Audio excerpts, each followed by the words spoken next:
কিছু না মুহতারাম হাজিরিন, এই দুনিয়াটা একটা স্বার্থপর দুনিয়া। এই দুনিয়াটা একটা স্বার্থপর দুনিয়া।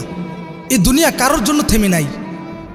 এই দেখেন রাস্তাঘাটে আজকে আসার পথেও দেখলাম মোটর সাইকেল অ্যাক্সিডেন্ট করে মারা গেছে, কিন্তু মানুষগুলি দেখেন ওই মানুষের জন্য থেমে নাই। ডাইনে বামে কেটে তারা তাদের মতন যাতায়াত করতেছে, তার জন্য একটা মিনিটও দাঁড়ায়নি।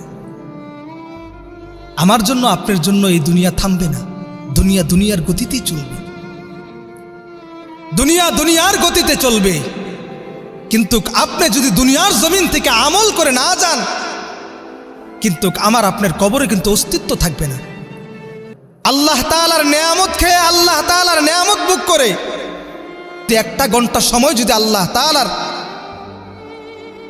সামনে যদি 1 ঘন্টা সময় যদি আমরা বিলীন না করতে পারি, হাসরের ময়দানে কোন চেহারা নিয়ে আমরা দাঁড়াবো? আল্লাহ তাআলার সামনে কোন চেহারা নিয়ে আমরা দাঁড়াবো? যেই দিন হাসরের ময়দানে মা তার সন্তানকে চিনবে না, সন্তান তার মাকে চিনবে না। ইয়াউমা ইয়াফিরুল মারউ মিন আখি ওয়া উম্মিহি ওয়া আবি, যেদিন ভাই ভাইকে দেখে পলায়ন করবে, মা তার সন্তানকে দেখে পলায়ন করবে, সন্তান তার মাকে দেখে পলায়ন করবে, বাবা তার সন্তানকে দেখে পলায়ন করবে।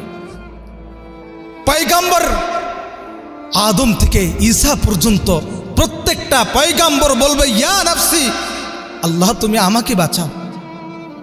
হাসরের ময়দান যেই কঠিন মুসিবতের দিন, সূর্য আমাদের মাথার উপরে চলে আসবে, ওই দিন কি অবস্থাটা হবে?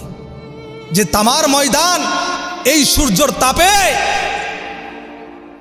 এখন বর্তমান সময়ে যে সূর্যটা, এই সূর্যটা 9 কোটি 30 লক্ষ মাইল উপরে সূর্য।